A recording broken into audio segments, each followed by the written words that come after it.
Halo, selamat datang Sobat Suhu. Selamat bergabung di webinar Suhu pada siang hari ini. Selamat datang yang baru join, selamat bergabung teman-teman semuanya. Selamat siang menuju sore. Wah, udah ramai banget nih yang join di webinar Suhu pada sore hari ini. Semoga teman-teman saat ini dimanapun berada dalam keadaan sehat ya teman-teman semuanya. Nah, sambil kita nunggu teman-teman yang lain join, boleh dong diramein kolom chatnya nih. Minfu pengen tahu teman-teman sekarang lagi di mana posisinya buat nyimak paparan materi webinar pada siang hari ini. Sepertinya kemarin banyak nih yang daftar dari mahasiswa ya. Mungkin ada yang lagi live di kampus atau yang sedang bekerja live di kantor. Seperti itu boleh di kolom komennya diramein ya teman-teman semuanya. Live di kantor, wah Kak Bambang live di kantor dari kampus. Oke, sepertinya teman-teman banyak yang live-nya dari kampus ya. Oke, semoga meskipun teman-teman saat ini sedang melakukan aktivitas yang lainnya, karena kebetulan event kita ada di weekdays, tidak mengurangi semangatnya nih untuk belajar bersama, karena spesial hari ini kita bakal belajar mengenai materi Big Data and AI. Wah, ada yang WFH dari rumah sedang hujan. Dari rumah. Oke, sekarang memang lagi musim hujan ya teman-teman. Semoga teman-teman tetap stay healthy ya, dijaga kesehatannya. Dan kali ini kita bakalan belajar nih teman-teman seputar Big Data dan AI. Wah, dari Kota Malang. Jauh-jauh ya. Oke, sepertinya sudah cukup ramai. Di sini juga sudah hadir narasumber kita, Pak Andri. Kita salam sapa dulu nih dengan Pak Andri ya. Selamat siang Pak Andri. Halo, selamat siang, Mbak. Selamat siang semuanya. Halo. Selamat bergabung. Selamat siang Pak Andri. Pak Andri sehat ya Pak? Alhamdulillah sehat. Alhamdulillah sehat. Wah, Pak Andri juga terlihat sudah sangat semangat untuk membersamai teman-teman di sesi webinar kita pada siang menuju sore hari ini. Nah, sebelum kita lanjut ke sesi pemaparan materi bersama Pak Andri, izin ya teman-teman, saya ingin memperkenalkan diri. Perkenalkan, nama saya Ruswanti sebagai moderator yang akan membersamai teman-teman selama 1,5 jam ke depan di sesi webinar kita hari ini, yaitu mengenai webinar Big Data and AI, Powering the Future of Smart Business. Nah, sebelum kita lanjut ke sesi paparan materi, izin dari saya ingin menyampaikan sesi perkenalan singkat nih mengenai suhu buat teman-teman yang udah sering join di suhu pasti sudah tahu dan udah paham suhu itu apa sih, tapi mungkin di sini banyak teman-teman yang baru pertama kali join ya. Di sini saya ingin memperkenalkan suhu ya teman-teman. Nah, sebelum itu saya ingin menyampaikan terkait webinar outline pada webinar kali ini, yaitu yang pertama ada presentasi materi yang nanti akan disampaikan oleh Pak Andri.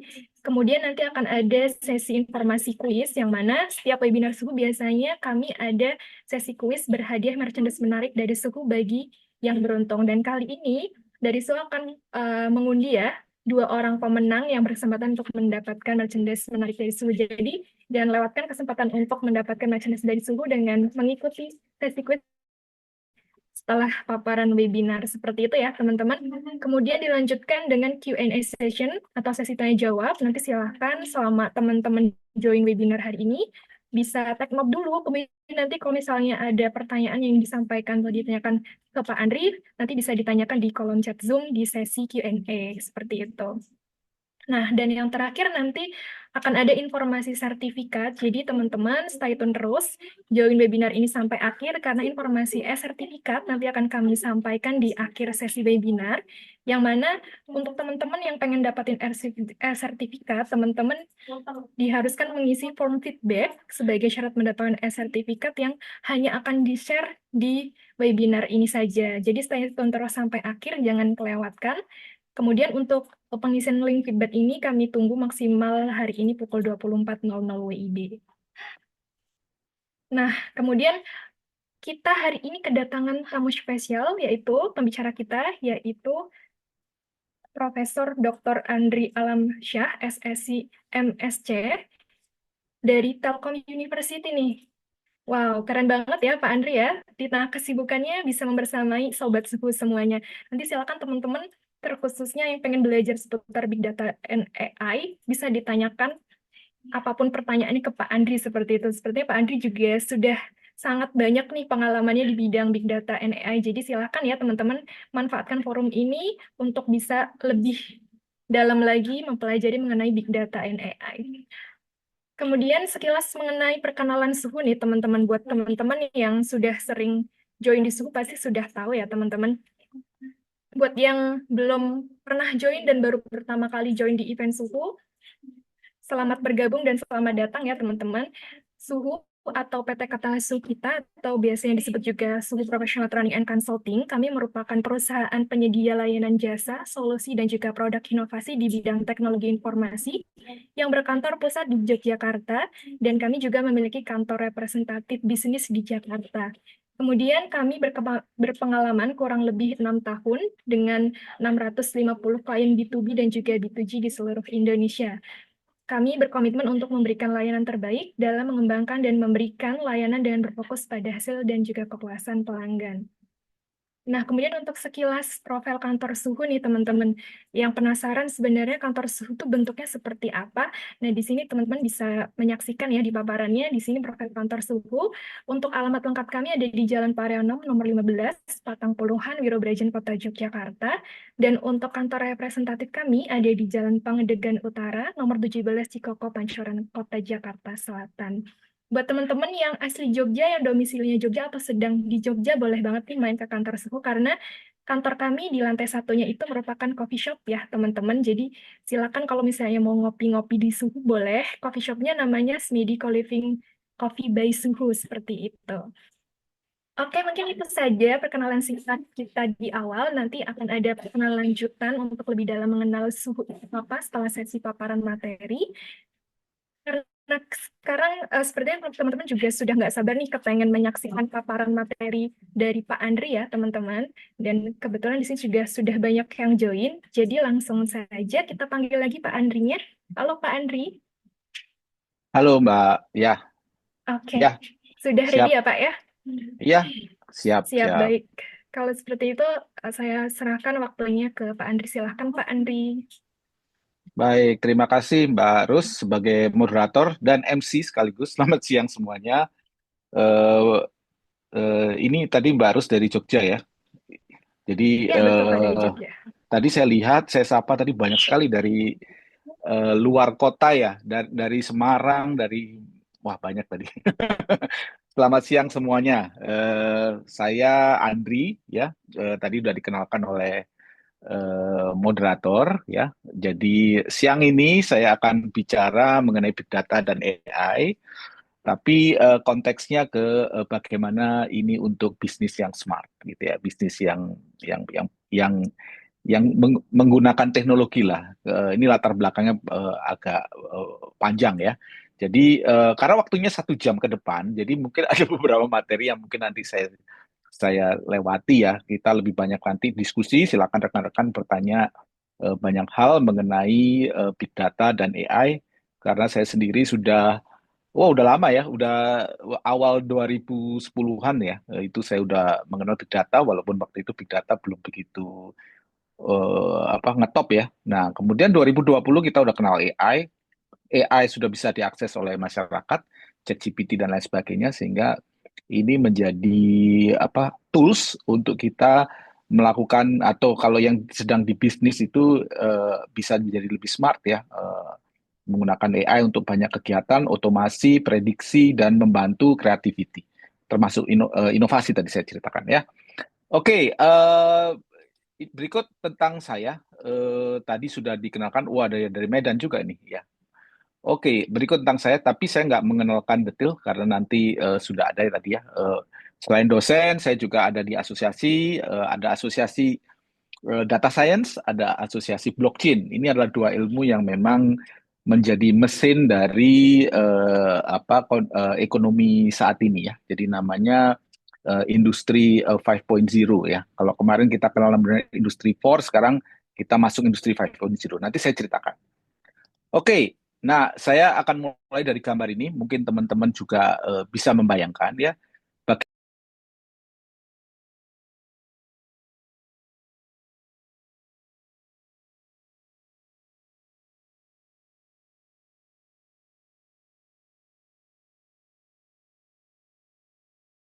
Sorry, ketutup ya tadi ya suaranya. Eh, Bagaimana pekerjaan itu banyak yang hilang ya, dan bagaimana kita melakukan kegiatan sehari-hari itu sudah berubah karena ada perubahan teknologi yang lebih maju lagi ya. Sebelah kiri rekan-rekan bisa lihat bagaimana pekerjaan fotografer sudah berubah diganti menjadi drone. Kenapa pakai drone? Karena lebih murah ya, lebih murah, lebih cepat dan lebih tidak berisiko daripada orang yang bergelantungan di helikopter dan memelem atau memvideo. Sebelah kanan juga begitu, rekan-rekan dulu pakai uang kertas nggak aman, kemudian risiko rusak, kemudian ada ATM, sampai akhirnya sekarang semuanya digital pakai kris dan lain sebagainya. Jadi teknologi itu mendisrupsi banyak hal ya. Jadi ini berbagai contoh. Nah, kembali ke konteks teknologi yang sangat cepat merubah bagaimana kita melakukan kegiatan bisnis dan bagaimana kita melakukan kegiatan sehari-hari tadi, kita harus ingat juga bahwa di Indonesia ini kebetulan, bukan kebetulan, kita itu orang mudanya banyak sekali. Kalau lihat dari gambar demografi ini, rekan-rekan bisa lihat bahwa Gen Z yang lahir tahun 97 sampai 2012 itu sebesar 27%, 28%, hampir 28%. Jadi inilah generasi yang lahir secara, mungkin teman-teman di sini banyak kan Gen Z, yang lahir langsung tahu internet, yang lahir langsung tahu nyamannya menggunakan teknologi digital ya. Beda dengan generasi sebelumnya. Dan ini sangat penting karena ini adalah masa depan sebagai inovator, masa depan juga sebagai market. Jadi kalau teman-teman membuat bisnis yang mau sustain ke masa depan, marketnya teman-teman itu adalah market yang ngerti teknologi. Jadi kalau kita melakukan aktivitas tidak menggunakan teknologi, terutama big data dan AI, atau kita tidak tahu, ya tentunya orang nggak mau pakai. Kenapa? Banyak hal yang tidak sesuai dengan konteks kemajuan teknologi. Kita teknologinya udah maju, kenapa kamu bisnisnya pakai metode yang lama? Jadi ini adalah konteks yang nanti kita ceritakan lebih detail lagi. Ya. Nah, ini ada dua hal. Ini dasarnya ya. Jadi apa yang terjadi saat ini? Ini yang kita sebut sebagai teknologi driven society. Ya, society itu masyarakat.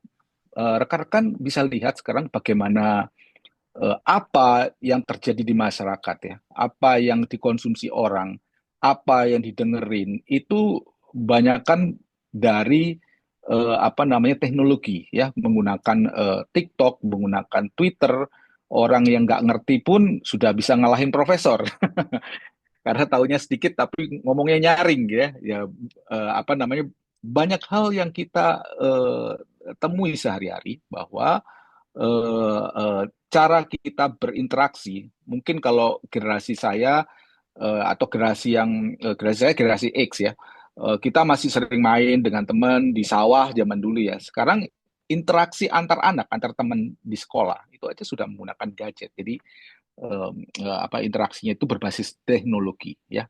Jadi dua hal yang berubah ya. Society 5.0 bagaimana eh, maunya kita gunakan teknologi untuk apa namanya supaya masyarakat lebih sejahtera. Contohnya mungkin kalau teman-teman pernah dengar smart city ya, bagaimana kota yang cerdas, bagaimana kota yang bisa me- apa, mem- merancang mana tempat taman, mana tempat apa namanya hunian, mana tempat industri, namanya smart health, bagaimana kita gunakan teknologi untuk mendeteksi penyakit, smart education. Jadi smart itu adalah tujuannya supaya masyarakat itu semakin apa namanya punya akses ke teknologi dan teknologi digunakan supaya mereka menjadi sejahtera walaupun kenyataannya tidak ya. Jadi teknologi bisa membantu tapi operasionalnya kadang orang ada yang nggak ngerti dan lain sebagainya ya. Di sini kita lihat ya.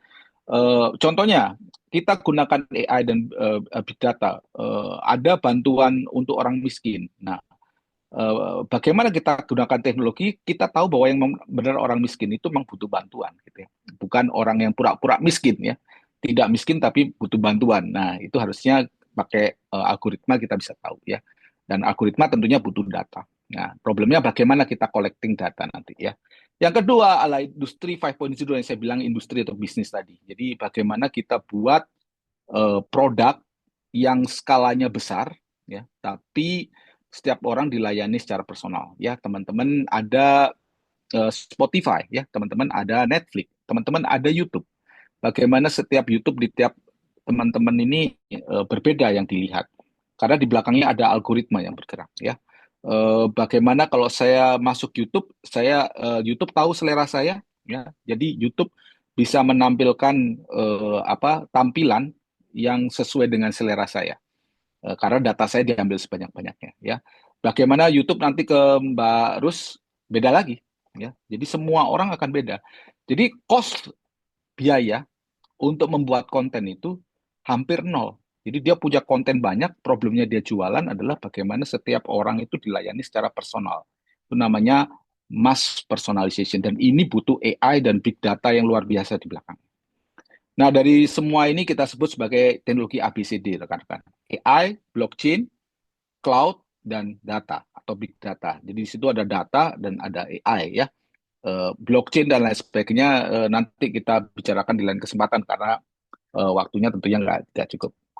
Nah, apa sih kemampuan big data? Pertanyaannya mungkin teman-teman pernah lihat dua film ini ya, Great Hack dan Social Dilemma. Bagaimana data dikoleksi secara besar, secara luar biasa, digunakan untuk kepentingan orang yang punya data. Ya, bagaimana data digunakan untuk konsultan politik supaya membelokkan suara orang. Bagaimana data digunakan supaya kita tahu selera orang, sehingga namanya orang itu tidak punya lagi privacy, ya, yang di Social Dilemma. Social Dilemma contohnya kalau saya nge-like terus, maka saya akan diketahui ini apa kegiatan saya. Jadi privasi saya akan dilanggar, bukan dilanggar, nggak privasi nggak bisa saya jaga lagi. Tapi kalau saya nggak memberikan data saya nggak dapat personalisasi. Saya nggak tahu eh, apa namanya rekomendasi-rekomendasi yang diberikan oleh algoritma, misalkan Google, YouTube dan lain sebagainya. Jadi ini adalah dilema yang muncul. Jadi teman-teman harus paham bahwa big data tidak seluruhnya bagus dan tidak seluruhnya jelek. Jadi kita harus tahu keseimbangan ini. Jadi bukan hanya black and white ya. Bagaimana data itu merubah perilaku orang. Bagaimana seorang pemimpin, misalkan politik, ngomong apa, efeknya luar biasa. Mungkin beberapa saat yang lalu, bagaimana salah satu kampus di Indonesia memberikan gelar doktor di Twitter rame, ribut, nggak layak, terlalu cepat, dan sebagainya. Sampai sekarang doktornya dicabut. Ya. Jadi inilah power dari publik yang dulunya itu terpusat, sekarang semua orang sudah bersama-sama memberikan public voice. Jadi algoritma atau big data merubah atau membentuk perilaku sosial. Ya. Yang kedua ada tentunya social engineering, ya berita-berita tentang banyak hal ya, perang Ukraina, Rusia, Palestina dan sebagainya itu kan kita membentuk suara sendiri di Indonesia. Suara di Indonesia tentu beda dengan suara yang di India, tentu beda lagi dengan yang di Europe dan sebagainya. Dan yang paling penting, yang paling akhir itu adalah semua sosial media itu cari perhatian. Namanya compete for attention. Jadi teman-teman contohnya satu commerce ya, teman-teman di satu commerce apa yang dilakukan nanti digoda masuk yang lain dengan bonus dan lain sebagainya. Jadi ini semuanya berlomba-lomba cari perhatian supaya datanya teman-teman itu bisa dikolek. Kalau datanya bisa dikolek sebanyak-banyaknya, maka ini menjadi bensin untuk mesin AI-nya mereka bergerak.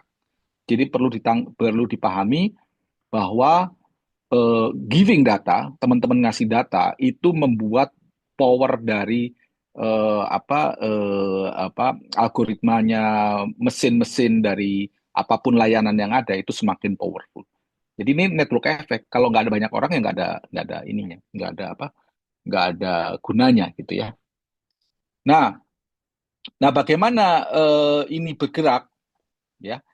Teman-teman bisa lihat ini bahwa yang terjadi saat ini di ekonomi yang kita sebut AI ekonomi. Kenapa saya sebut AI ekonomi? Karena di belakangnya ada AI. Oh sorry, ini lewat ya. Karena ada AI atau ada algoritmik.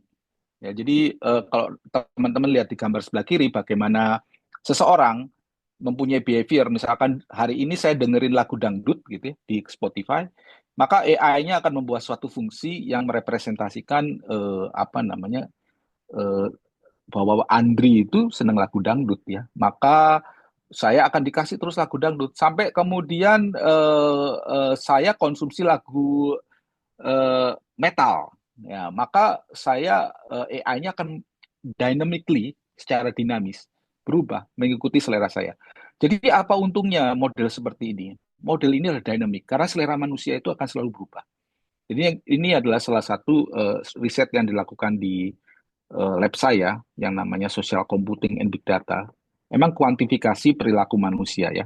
Bagaimana kita bisa menghitung perilaku itu sehingga kita bisa quantify semua kegiatan itu dalam bentuk digital. Sehingga kita ada formulanya, sehingga formulanya digunakan untuk banyak hal. Misalkan merekomendasikan konten, lagu, belanjaan, film, atau misalkan digunakan untuk memberikan ini orang layak dapat kredit apa tidak ya untuk apa namanya kredit scoring misalkan dan banyak hal itu. Nah ini contoh-contohnya kalau di ilmu computer science ada bagian namanya recommender system atau recommender engine yang menjadi mesin dari contohnya itu ada Netflix, ada Tasker, ada Tinder, ada Netflix ya. Recommender engine atau recommender system itu termasuk ilmu baru yang ada di computer science. Tapi dialah yang enable bagaimana AI itu bergerak. Eh, Menghitung behavior, namanya algorithmic behavior, dan juga matching. Kira-kira saya akan consume apa. Kalau misalkan teman-teman ada di Netflix, dengerin musik, dan Netflix tidak bisa menyediakan atau memprediksi apa yang akan saya konsumsi, ya maka ngapain saya bayar gitu ya. Jadi ini adalah untuk bisnis adalah urusan hidup dan mati. Kalau dia nggak berhasil mengcapture behavior itu, maka bisnisnya nggak jalan. Jadi eh, eh, ada perbedaan yang sangat signifikan. Kalau dulu bisnis itu menunggu customer, kalau sekarang bisnis itu adalah mempengaruhi behavior supaya mereka mau konsumsi. Jadi itu loh, perubahan fundamental cara berpikir ya. Nah, tentunya dari segala macam interaksi yang teman-teman dengerin Netflix, kemudian eh, dengerin Spotify, nonton di Netflix, apa interaksi di IG dan lain sebagainya, itu memproduksi data dan kalau data ini adalah apa namanya menuju ke arah AI. Jadi apapun yang dikumpulkan oleh data, oleh services, oleh platform, oleh modern ekonomi itu dikumpulkan dan akhirnya menjadi AI, menjadi suatu kecerdasan buatan. Nah, kecerdasan buatan ini kenapa munculnya sekarang? Jadi ini adalah natural. Kalau misalnya tahun 2010-an, ya, waktu itu saya belajar pertama kali Big Data, kita itu selalu berulang-ulang namanya Big Data, Data Analytic, Machine Learning, ya, bolak-balik. Pas kita masuk 2020 setelah AI ada nggak sih orang yang jualan dengan nama Big Data? Sangat sedikit. Sedikit-sedikit sekarang meskipun machine learning-nya sederhana atau algoritma sederhana selalu dinamain AI karena AI lebih menjual. Jadi dari 2020 kita udah mengenal AI ya. 2030 kita akan lebih kenal AI yang lebih canggih lagi.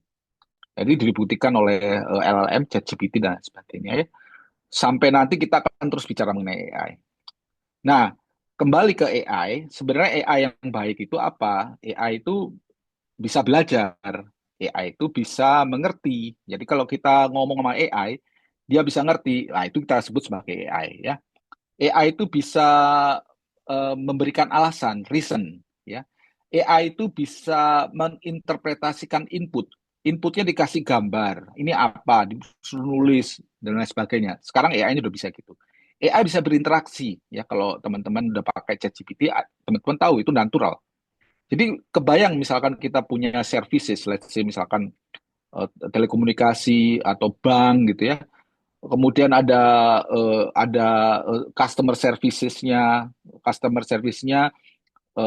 chatnya nggak sepinter ChatGPT. Pasti kan kita nggak pakai yang canggih sih. Em, ada dua hal mungkin karena perusahaannya nggak ngerti atau yang satunya lagi susah mengimplementasikan. Jadi dari market sendiri yang orang-orang muda tadi yang saya ceritakan tentu akan pingin bank telekomunikasi yang punya chatbot 24 jam tersedia dan pintar. Nah, maka supaya pintar harus ada AI. Supaya ada AI ya harus ada data yang banyak ya. Jadi seperti itu. Nah, efek lain yang perlu kita pelajari adalah di saat semuanya rebutan data dari rekan-rekan semua, ada yang platform atau layanan yang sudah kaya, yang kaya makin kaya, yang kecil susah kayanya karena banyak hal, misalkan aplikasinya nggak user friendly, aplikasinya nggak handal, ini makanya penting ya, atau aplikasinya nggak scalable, ya. Di sisi lain yang perusahaan yang punya punya skill bagus, misalkan perusahaan-perusahaan kecil dulu saya lihat ada perusahaan apa misalkan editing gambar, editing foto ya, semakin bagus maka biasanya dicaplok oleh perusahaan besar ya. Jadi perusahaan-perusahaan itu melakukan merger atau akuisisi apa namanya data ya. Karena mereka berpikir semakin banyak data, maka semakin akurat memprediksi. Kalau semakin akurat memprediksi, semakin bisa mempersonalisasi kira-kira orang akan spend apa, ya, akan belanja apa yang akan dia beli, akan apa yang dia gunakan, ya. Sehingga itu namanya monetisasi. Jadi monetisasi itu adalah proses di mana perusahaan itu bisa mengkapitalisasi yang namanya apapun usaha yang dilakukan menjadi revenue. Ya, jadi kalau kok saya susah sekali sih, kita harus lihat lagi di sekitar kita apa yang kita bisa monetisasi. Apakah itu digitalisasi sehingga prosesnya lebih cepat, ataukah kita memprofiling customer dengan algoritma yang berbasis AI, dan tentunya kita akan pikir data koleksinya seperti apa, sehingga orang itu akan selalu bisa ditebak dengan tepat apa yang diinginkan. Ya, jadi kompetisinya adalah rebutan data saat ini. Ya. Nah, hal penting adalah kita masuk ke dalam era yang disebut personalisasi itu apanya? Saya tadi udah bicara personalisasi ya. Banyak sekali data. Ada data internal, ada eksternal, ada terstruktur, ada tidak terstruktur. Data tidak terstruktur ya data Twitter ya, data terstruktur ya data-data penjualan, data apa stok dan lain sebagainya ya. Nah, datanya ada data interaksi, ada data attitude ya, ada data behavior dan ada data demografi. Ya di sini kita lihat interaksi, misalkan saya temenan dengan siapa saja, saya diskusi apa saja ya. Data attitude misalkan apakah saya suka dengan produk itu, apakah saya benci itu attitude. Behavior misalkan saya beli barang, kemudian barangnya saya cuma lihat-lihat aja gitu ya. Behavior saya misalkan, saya masukin semua keranjang nggak saya beli-beli, itu namanya behavior. Ya, jadi ini semua diukur ya. Demografi misalkan, laki-laki, perempuan dan lain sebagainya itu demografi ya. Nah, justru dari semua data ini yang paling nggak penting adalah data demografi ya. Coba coba rekan-rekan bisa bayangkan misalkan Mbak Rus tadi ya apa namanya moderator eh, GoFood misalkan ya akan memprediksi Mbak Rus ini beli makanan apa tidak, ntar malam beli nasi goreng apa tidak gitu ya. Eh, dan GoFood itu tidak peduli Mbak Rus itu cowok apa cewek, jadi demografi nggak penting di sana ya. Yang penting adalah behavior eh, orang makan dan penjual di sekitarnya dan berapa spendingnya. Jadi kita sudah masuk ke era di mana ngumpulin data itu harus smart juga, bukan hanya data-data yang berkaitan dengan ini laki-laki, ini perempuan, ini usianya berapa. Karena itu yang kita sebut apa namanya segmentasi itu sudah nggak berlaku. Ya misalkan kalau dulu laki-laki usia 40 beli sepatu kulit, ya sekarang lihat usia 40 jarang udah pakai semua pakai sepatu lari gitu ya dan lain sebagainya. Oke ya, seperti itu ya. Jadi memang ini ada karena ada teknologi maju dan ada data yang bisa dikoleksi dan ada kemampuan komputasi dan ada algoritma AI yang sophisticated sehingga tadi kita punya evolusi dari dulu semua orang beli mobil yang sama, zamannya mobil pertama kali keluar ya Ford T, kemudian ada segmentasi ya orang laki-laki usia segini beli sepatu kulit ya, perempuan usia segini beli tas kulit misalkan ya. Kemudian apa namanya muncul persona stage, misalkan oh ini susu untuk anak-anak ya, susu untuk ibu menyusui ya, itu namanya persona stage. Atau ada lagi yang prediksi behavior ya. Ini mobil dibuat khusus untuk orang yang suka apa off-road ya. Sampai yang paling tinggi, yang paling hierarki yang paling tinggi itu adalah personalisasi hyper. Setiap orang punya model AI sendiri. Dan ini sangat cocok kalau produknya digital. Nah, kenapa kita ngomong produk digital? Ya karena nggak ada fisiknya. Dan yang kedua, kita masuk ekonomi digital. Nah, kita sebut ekonomi digital tidak berarti kita harus jual barang eh, yang nyata gitu ya. Sebagai contoh di Vietnam ada mungkin teman-teman ada tahu namanya Axie Infinity, itulah game ya, dia berbasis blockchain. Nah, apa yang dia jual? Dia adalah jual koin ya, koin dan all of them is digital. Dan dia perusahaan game yang paling kaya di dunia dari Vietnam ya. Jadi kita bisa bayangkan kalau kita bisa menjual services atau produk dalam bentuk digital yang tidak terbatas oleh batas ya, batas negara gitu ya. Kita kan sering kejadian sekarang nggak bisa jual karena ekspor mahal ya, karena kalau barang nyata ya. Tapi kalau barang digital kita nggak peduli orangnya di mana. Kita bikin token atau bikin koin atau bikin kripto misalkan ya, anyone can buy ya. Dan itu adalah contoh apa namanya bisnis-bisnis yang cerdas gitu ya. Oke, next. Nah, saya bisa bayangkan bagaimana platform ekonomi ya. Jadi platform ekonomi itu ya contohnya kita ada owner yang punya jasa dan ada orang yang beli yang akan apa mencari jasa. Atau misalkan di sini kita contohkan misalkan e-commerce ada pembeli dan penjual dan ada platform. Dan ini adalah suatu apa cara kerja yang eh, driven by data ya, mulai apa rekomendasi, mulai sharing aset, mulai rent fee, mulai service. Ada kita kalau masuk ke dalam e-commerce kan kita harus beli apa namanya, ada service fee-nya, monetisasinya seperti itu sampai commerce juga mengeluarkan uang sendiri. Jadi misalkan let's say GoPay. GoPay itu apa? Uang sebenarnya. Uang yang memang digunakan untuk apa menjadi jembatan bahwa orang kalau pakai uang rupiah harus didigitalkan dulu gitu ya. Makanya dia ngeluarin uang gitu ya. Uangnya namanya GoPay. Kalau misalkan kita suatu saat gitu misalkan ya, ini kita bayangkan ya. Misalkan semua orang yang mau mau jualan di commerce ya harus pakai uang tertentu, nggak bisa pakai rupiah gitu. Orang yang beli harus pakai uang tertentu, harus nggak bisa pakai rupiah gitu, misalkan gitu ya. Nah, itu kan jadi uangnya itu akan dicari karena orang ingin beraktivitas di dalam platform itu ya. Apakah itu commerce, apakah itu sosial media dan lain sebagainya. Apakah mungkin? Ya mungkin saja. Karena di digital itu nggak nggak nggak nggak nggak tertulis bahwa kita harus pakai rupiah. Makanya diberikan kecuali nanti Central Bank Indonesia bank ngeluarin uang digital rupiah ya, apa CBDC, Central Bank Digital Currency, uang digital. Jadi harus kita di dunia digital harus pakai. Tapi sekarang kan belum. Ya.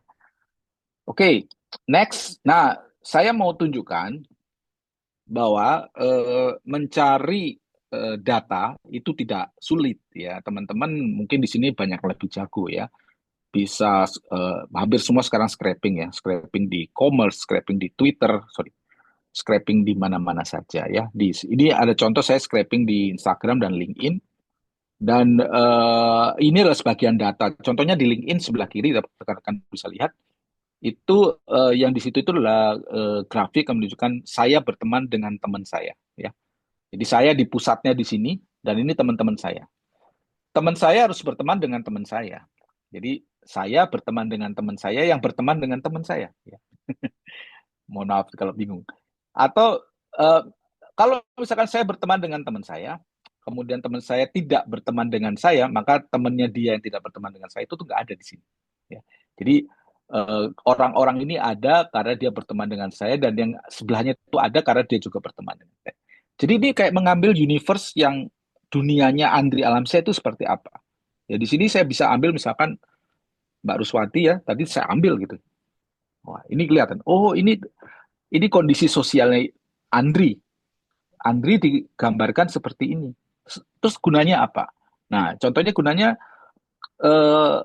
kita tahu tadi Gen Z, ya Gen Z itu adalah generasi yang tidak mau spending uang atau tidak atau nggak kebeli. Sorry.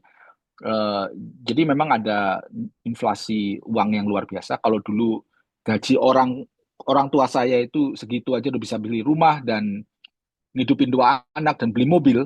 Sekarang dengan gaji yang sangat tinggi pun rumah nggak belum tentu kebeli, apalagi menghidupi keluarga dan apalagi beli mobil. Jadi yang dilakukan Gen Z itu adalah praktikal. Pertama, dia nggak akan beli mobil. Why? Karena memang nggak perlu mobil.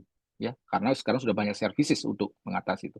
Dia mungkin nggak beli rumah, ya, karena rumah nggak kebeli misalkan. Nah, sekarang problemnya buat perbankan misalnya, bagaimana saya ngasih pinjaman ke misalkan Andri, misalkan saya Gen Z, gimana saya ngasih pinjaman ke Andri? Eh, nggak bisa, karena nggak ada kolateralnya. Andri nggak punya tanah, Andri nggak punya STN, BPKB untuk dijaminkan. Makanya kapital yang ada di sosial media, eksistensi orang di sosial media itu sangat penting. Misalkan dari grafik ini kita nanti bisa bisa kuantifikasi ya, Andri berteman dengan siapa, nilai density-nya berapa, kepadatan network-nya seperti apa, ya itu ada nilainya. Itu bisa dipakai sebagai potensi dia bisa dapat kredit atau potensi risikonya rendah. Mungkin teman-teman lihat ya beberapa hari yang lalu di IG bahwa sekarang OJK membolehkan orang pinjam uang dengan asesmen postingan di IG. Nah, ini kita udah lihat eh, apa view-view baru bahwa sekarang itu apa kondisi ekonomi driven by all by teknologi, gitu ya. Oke, kemudian kita bicara mengenai pola, ya. Kalau teman-teman tahu Strava, ya, mungkin di sini banyak yang tahu Strava. Strava adalah apa ini apa namanya sosial media untuk kita yang suka lari, suka naik sepeda, gitu ya. Dan yang lain-lain sebenarnya, ya. Pokoknya orang olahraga lah ya. Nah, ini kita bisa lihat, saya nggak punya Jogja nih, Mbak Mbak Mbak admin ya, Mbak moderator ya. Saya adanya ini apa namanya Bandung dan Jakarta ya. Bisa kita lihat di sini. Ini Bandung, ini Jakarta saya zoom, Jakarta saya zoom lagi, super zoom. Jadi di sini bisa dilihat di ini ada kalau tahu Sudirman ini nyalanya sangat nyala. Ya. Kenapa sangat nyala? Karena banyak orang lari di sini. Ya. Jadi ini adalah jalur yang paling sering dilewati pelari karena saya ambil data pelari. Jadi kalau kita punya bisnis, saya pengen bikin kopi, ya paling rame ya ke sini tanpa saya contohnya pergi ke Jakarta, gitu ya. Jadi teman-teman bisa tahu kondisi di sana tanpa perlu datang ke sana. Ya tentunya ini nggak harus Strava, pakai Google Map juga bisa, pakai yang apa Waze juga bisa. Cuman saya ambil contoh Strava karena memang paling apa paling murah, paling mudah mengambil data. Gitu ya. Nah, next, oke ini saya skip ya, ini topik, oke. Jadi ini big data, apa itu big data? Data yang besar, data yang macamnya banyak, data yang kecepatannya tinggi, semuanya itulah karakteristik dari big data. Ada juga namanya veracity dan value, di mana data yang besar itu belum tentu bermakna, ya. Bisa jadi datanya buat saya bermakna, buat apa seseorang yang lain nggak bermakna ya. Misalkan saya lihat data yang sama saya suka misalkan ada koran gitu ya. Saya lihat kumpulan koran saya lihatnya karena saya senang olahraga saya lihat olahraga. Sementara yang lain koran yang sama dia nggak senang olahraga maka menganggap koran itu adalah garbage atau sampah. Jadi kita melihat data yang sama itu view-nya perspektifnya bisa beda ya. Kemudian karena dapat structure and unstructure ya. Structure itu ya tentunya datanya bentuknya tabel, unstructure tidak dalam tabel dan data yang unstructured itu masih sangat besar. ya, masih sangat-sangat besar. Sehingga karena besarnya itu kadang-kadang kita itu kalau bilang saya sudah punya data, misalkan saya punya data billing orang-orang bayar telepon, tapi saya nggak ngerti behaviornya, ya wajar karena bisa kita perkirakan representasi dari perilaku dia itu cuma 11%, kasarnya ya. Yang benar adalah kalau tahu seseorang apa namanya bahwa perilakunya seperti apa harus dikombin ya antara structured dan unstructured. Nah, mungkin ini gambaran besar buat teman-teman yang eh, apa sih hubungannya big data dan AI. Nah, ini gambaran besar ya. Kita mulai dari big data ya. Nah, tentunya di sini big data itu adalah sumber data yang tadi saya bilang besar, kompleks, bervariasi, cepat gitu ya. Dan big data ini ada satu eh, proses yang namanya data analitik. Nah, data analitik itu proses pencarian pola pada data. Ya. Proses pencarian pola pada data itu apa namanya butuh ilmu. Ilmunya namanya data science. Orangnya namanya data scientist. Ya, seperti yang saya bilang tadi, saya ada di Asosiasi Ilmuwan Data, itu data science. Nah, tentunya data science ini menyediakan ilmu-ilmu termasuk komputasi, statistik, dan lain sebagainya untuk melakukan proses pencarian pola atau data analitik. Ya. Dan di proses pencarian pola atau data analitik itu ada yang namanya machine learning. Ya, sorry. Di proses pencarian pola itu karena mencari pola itu rumit, perlu mesin. Nah, namanya machine learning. Machine learning itu mencari pola dengan otomasi, dengan pengenalan pola-pola pada data. Itu namanya machine learning. Ya, dan machine learning kalau sudah datanya kompleks dan lain sebagainya, kita kenal namanya AI. Karena AI yang saat ini dikenal adalah yang berangkat dari neural network atau machine learning yang tugasnya kompleks ya, seperti itu. Jadi ini apa gambaran keseluruhannya ya. Nah, jadi tentunya bukan hanya data analitik, ada data engineering, data management nanti mungkin kita apa di lain kesempatan ya. Nah, pada dasarnya ini adalah data analitik sendiri itu ilmunya apa aja sih? Ya ada statistik, ada machine learning, ada data mining, text mining, graph, ada prediktif, ada komputasi modeling, simulasi, optimisasi banyak ya. Belum lagi nanti data engineering, belum lagi nanti data management ya. Nah, kebanyakan saya bicara bukan orang engineer ya, saya bicara ke orang bisnis, banyakan itu menggunakan statistik. Ya tentunya gambarannya tidak dinamis, tidak personal. Kita maunya personal, tidak apa, tidak bisa membuat rekomendasi karena terlalu apa global apa algoritmanya. Maka biasanya perlu pakai yang lain-lain. Ya, biasanya teman-teman dari ilmu sosial atau bisnis itu suka, bukan suka ya, karena mereka nggak tahu saja. Karena untuk orang-orang computer science pun bidang-bidang machine learning, data mining segala macam itu kan termasuk nggak lama-lama banget ya. Yang lama banget itu ya software engineering, database gitu ya. Itu yang established. Tapi pencarian pola, machine learning dan sebagainya itu baru-baru saja ya. Paling paling lama 10 tahun yang lalu lah ya. Jadi nggak terlalu baru juga. Nggak terlalu lama juga, sorry.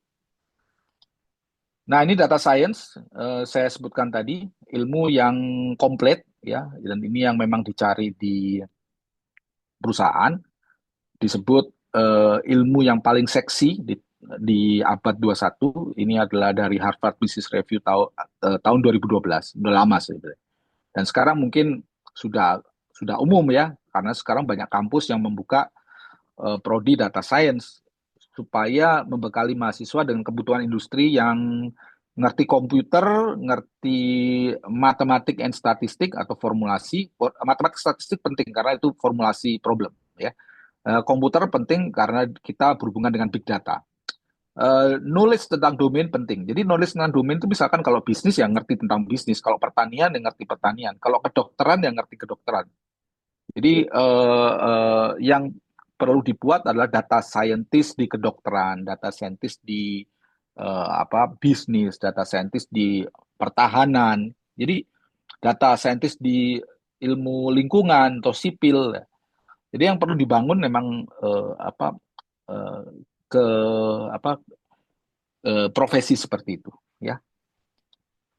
Nah, data analitik sendiri seperti yang saya ceritakan tadi, prosesnya juga berjenjang. Ada yang paling mudah describe. Ya, jadi teman-teman sekarang coba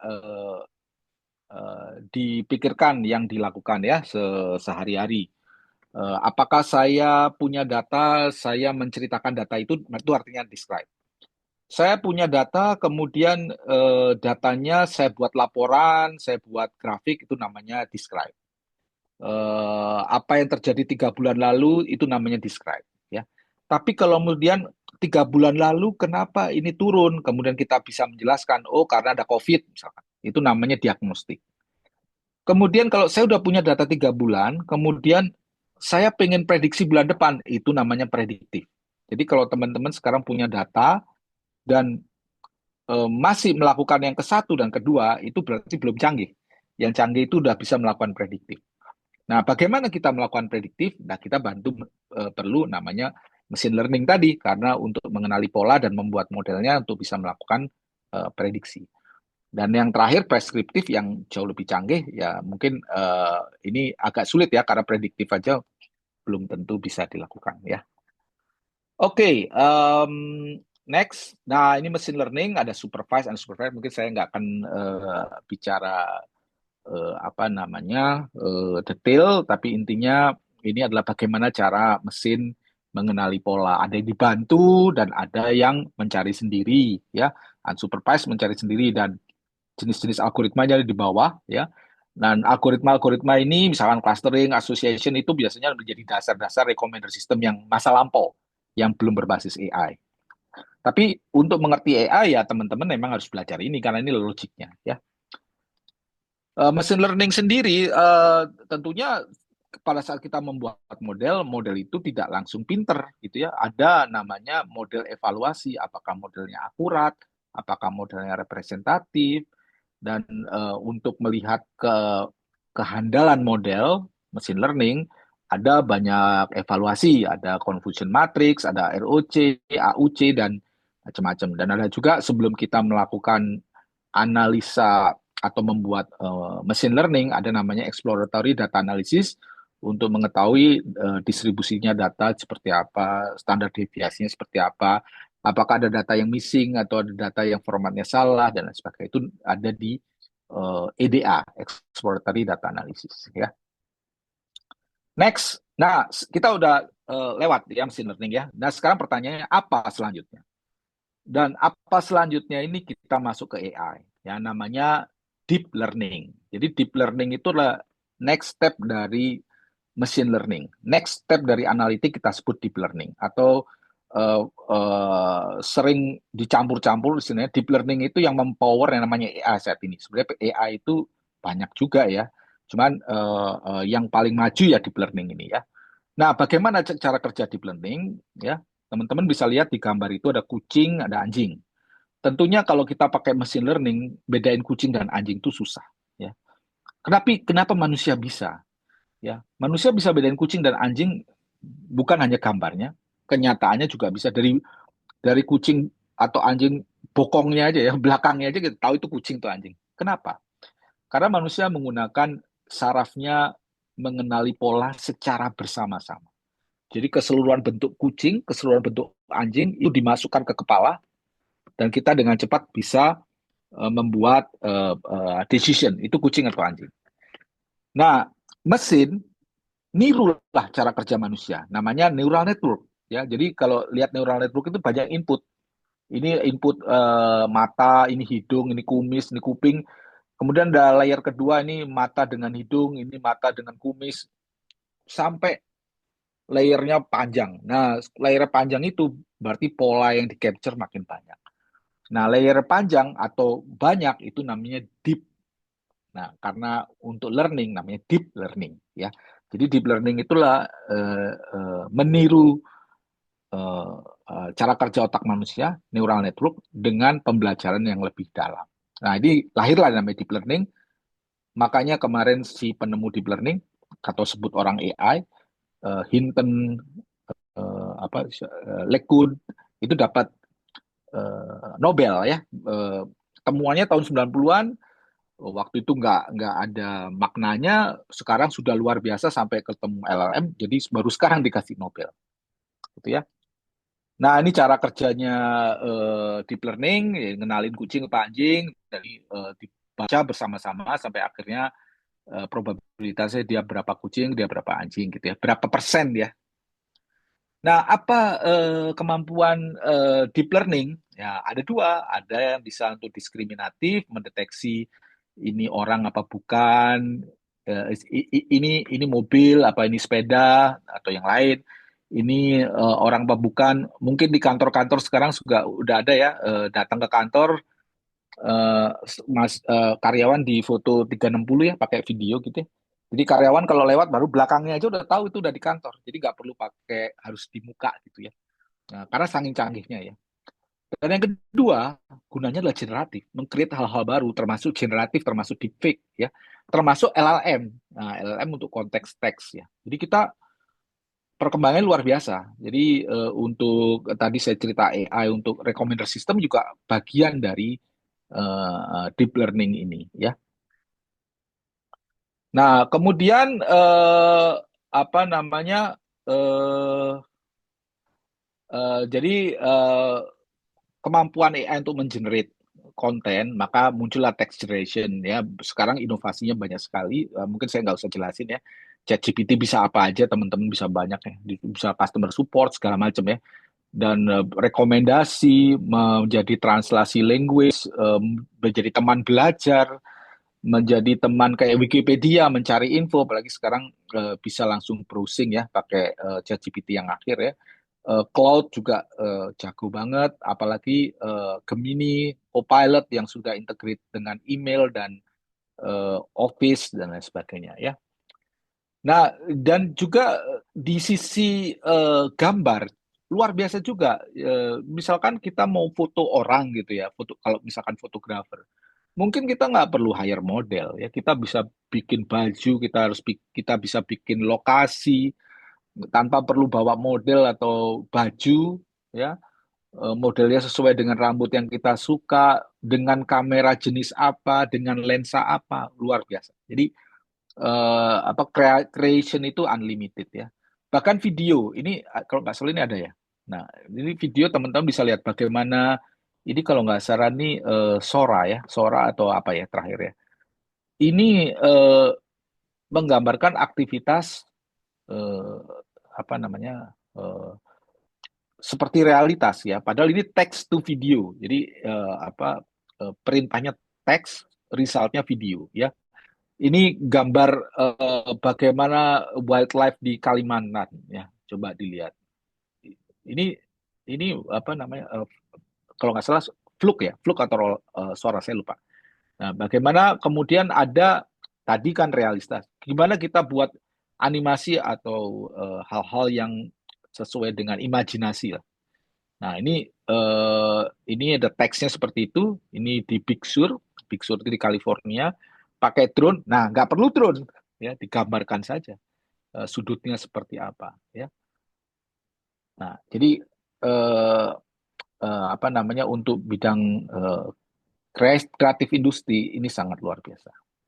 Dan ada juga AI sudah multimodal, ya. Kalau rekan-rekan bisa foto kulkas, kemudian dia bisa dibuat suruh bikin resep makanan, ya, walaupun kita harus ngajarin cara bikin pecel atau gudeg misalkan. Tapi bisa gitu ya, ada apa saja dan kita bisa minta untuk bikin apa resep makanan. Jadi opportunity-nya luar biasa dan tentunya ini bisa terjadi kalau kita pakai deep learning, semakin banyak data, semakin canggih. Kalau kita datanya banyak tapi kita pakai algoritma machine learning lama ya kita nggak maju-maju. Makanya perusahaan yang besar, semakin kaya karena dia punya mesin. Perusahaan yang UMKM ya susah kayanya karena dia tidak mampu membayar gitu ya. Ini apa kita harus identifikasi kenapa kita susah kompetisi juga ya. Oke, ini mungkin terlalu detail ya, saya akan skip ini. Nah, bagaimana dengan data-data yang tidak terstruktur? Ya, tadi saya ceritakan data tidak terstruktur, tentunya pendekatannya kita berbeda. Kita harus menggunakan pendekatan teks analitik, social network, dan lain sebagainya. Seperti gambar-gambar yang saya tunjukkan tadi ya, yang tentang pertemanan misalkan ya. Nah, ini misalkan bagaimana kita mengkonstruk pembicaraan orang ya. Orang bicara, bagaimana kita bisa kuantifikasi orang bicara? Itu hal yang susah. Jadi untuk kuantifikasi kita harus bayangkan orang yang ngomong itu adalah note, orang yang diajak ngomong itu adalah note juga, arah ngomongnya apa itu namanya ages. Jadi kita bisa ceritakan, oh kita hilangi itu. Mereka ngomong apa. Nah, kalau ngomong apa nanti kita pakai metode lain ya. Yang penting kita bisa ada membayangkan bahwa empat orang ini bercakap-cakap. Jadi satu ngomong kedua, dua ngomong ketiga, dan lain sebagainya. Kalau bisa dibentuk gambar ini yang kita sebut graf, maka kita bisa buat matriksnya. Kalau kita bisa buat matriksnya, maka kita bisa hitung. Nah, itulah kita sebut, oh, kuantifikasi perilaku, kuantifikasi data tidak terstruktur itu caranya begitu. Ya. Inilah salah satu contoh yang mungkin penjelasannya nanti bisa lebih detail lagi ya. Nah, misalkan kita punya orang, ada sekelompok orang, nah, kita detek ada berapa kelompok ya. Dengan cara yang sama kita juga lihat siapa saja sih orang yang paling dominan. Kalau di bahasa bisnis key opinion leader atau orang yang influential, orang yang berpengaruh ya, ya siapa saja orangnya. Ya, ini kita bisa lakukan dengan unstructured data atau di sini namanya social network analysis ya. Ya, misalkan ini apa namanya sebelah kiri ini adalah percakapan orang tentang pilkada gitu ya. Saya ini yang warna beda-beda ini lah kelompoknya ya. Nah, saya zoom kelompok yang kuning ini. Saya zoom, nah ini orang-orangnya siapa saja. Tapi saya nggak tahu ngomong apa mereka. Nah, kalau kita pengen tahu mereka ngomong apa, maka kita pakai cara yang kedua, yaitu namanya text analysis atau text analitik atau text mining, ya kadang-kadang berbeda-beda namanya ya. Atau kadang-kadang namanya NLP, Natural Language Processing, is all the same ya. Nah, sorry, ini yang network analysis itu juga kita bisa identifikasikan polarisasi, echo chamber ya. Kalau kita di Indonesia kan cenderung gitu, kalau sudah suka kubu biru, maka dia biru, teman-temannya biru, maka dia semakin kuat bahwa saya itu biru, yang biru yang benar. Dia nggak kenal merah, maka merah yang salah. Demi juga merah, merah kalau ketemu dengan merah, kita satu ide gitu ya. Biru itu salah, jadi namanya itu adalah echo chamber atau polarisasi. Biasanya dia membuat di sosial media banyak terpecah karena kita selalu melihatnya itu black and white. Nah, itu mungkin teman-teman di sini jangan terlalu terbawa oleh algoritma sosial media yang black and white karena manusia itu nggak black and white. Kalau Anda bersikap merah, pasti ada orang bersikap biru dan Anda harus mengerti kenapa mereka bersikap biru ya. Jadi belum tentu yang kita mati-matian kita bela itu benar juga karena kebenaran juga eh, kebenaran itu nggak mutlak. Ya, simply as that ya.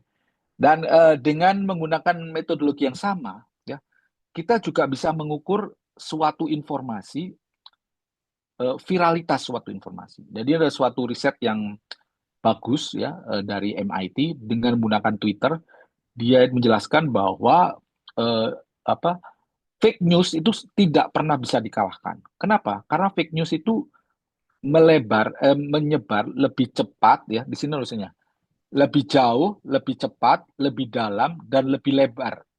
Jauh, cepat, dalam, dan lebar. Nah, ini pertanyaannya aneh nih. Jauh itu apa? Jauh itu kalau saya ngomong, seberapa jauh jangkauan saya. Melewati berapa orang sampai ke ujung berhentinya. Faster itu waktunya, seberapa cepat nyebarnya. Deeper itu adalah misalkan saya punya apa follower misalkan 10, kemudian masing-masing follower saya punya follower lagi, deeper itu seberapa dalam mencapai orang yang paling dalam ya. Broadly itu adalah misalkan saya punya 10 follower, 8 menyebarkan informasi saya itu broad ya. Jadi dari 10 8 menyebarkan jadi 80% ya. Jadi ini hitung-hitungan yang zaman sebelum ada teknologi susah. Kita ngukur tetangga gosip ya nggak bisa, karena gosipnya dunia nyata. Ya. Kalau ini gosipnya di chat atau termasuk hoax ya, termasuk berita, kita bisa ukur seberapa jauh, seberapa dalam. Nah, itu ada algoritmanya menggunakan yang sama tadi. Nah, kemudian klasifikasi teks banyak sekali ya. Ada yang paling rekan-rekan tahu ya sentimen positif negatif itulah klasifikasi teks. Tapi banyak juga misalkan ada komplain, si komplain tentang bagasi, ini komplain tentang harga, ini tentang pesawat delay itu bisa kita buat juga. Namanya multi class classification. Jadi metodenya banyak tentang multi class atau juga multi label. Multi label misalkan kita bedain manusia menjadi sabar, pemarah, penyayang misalkan. Oh, Pak Andri itu nggak hanya sabar tapi juga penyayang, kan manusia bisa sabar dan penyayang ya, atau sabar dan pemarah, sabar pemarah beda ya, penyayang dan pelit misalkan. Jadi itu multi label, jadi ada multi class, ada multi label, jadi kita bisa create seperti itu karena tujuannya tadi kuantifikasi perilaku ya. Kemudian ada topik modeling. Nah, ini menarik juga. Kita kasih teks, terus ada berapa topik kita explore. Pembicaraan di sana itu apa aja. Ini namanya LDA. Teman-teman bisa cek pakai Python dan lain sebagainya. Ya. Ada juga arah percakapan, ya, diskurs, network analisis. Misalkan ini ada brand A, dia ada warna-warna ini seperti tadi di nama kelompok ya. Ini kita bilangkan topik. Merah ngomongin tentang penipuan, biru ngomongin tentang paket murah, hijau tentang jaringan. Jadi kalau teman-teman yang ilmu sosial pasti tahu namanya kualitatif. Kualitatif analisis itu adalah kita wawancara orang, kita masukkan ke verbatim, kita kode satu-satu. Ini nggak perlu, kita ambil dokumen besar, kita lihat aja hubungan antar kata. Maka kita akan ketemu topik yang ada di sana itu apa aja ya. Nah, kemudian mungkin ini jadi teks analitik tadi juga mengalami revolusi yang luar biasa ya setelah ada deep learning. Mungkin saya akan mungkin saya skip. Nah, jadi karena ini waktunya udah mulai ya, udah lewat ya. Nanti kita tanya jawabannya. Nah, mungkin begitu rekan-rekan. Jadi yang ingin saya sampaikan adalah setiap saat ada teknologi baru, maka kita akan mengalami disrupsi yang luar biasa, seperti gambaran sini. Bagaimana teknologi yang lebih baru, yang lebih useful itu akan cepat sekali menjadi banyak diadopsi oleh masyarakat dan tentunya akan merubah perilaku lagi ya.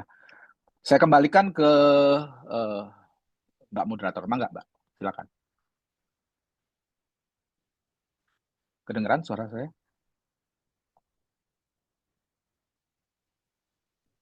Oke, baik. Terima kasih Pak Andri atas paparannya yang luar biasa ya, Pak ya. Kita tadi Siap, sudah siap. belajar banyak hal ya, Pak Andri. Di sini sebenarnya juga teman-teman sangat excited nih. Dari dilihat dari pertanyaan-pertanyaan seperti sangat detail nih, Pak. Pengen penasaran, pengen dijawab sama Pak Andri. Kebetulan ini membawa kes-kes yang cukup berat Ah, juga nih ternyata dari ya teman-teman. Mbak, saya minta izin 1 menit ya, mau Oh, menjawab. boleh, boleh Pak. Ya, Silakan Pak Andri. ya, jadi mungkin dipersiapkan dulu 1 menit aja. Ya, isi.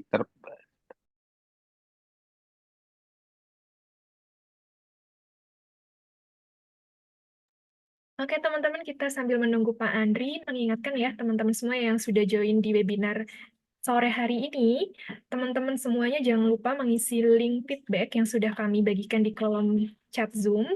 Link feedback ini sebagai syarat untuk mendapatkan sertifikat seperti itu. Dan jangan lupa juga buat teman-teman yang pengen berkesempatan mendapatkan hadiah merchandise menarik dari Suhu, silakan ya bisa mengisi kuisnya.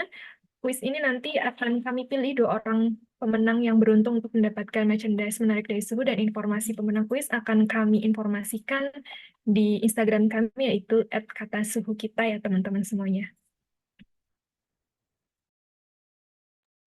Oke Mbak, sudah kembali. Silakan Mbak. Baik Pak Andri, siap Pak. Baik Pak, kita langsung saja masuk ke sesi tanya jawab ya Pak.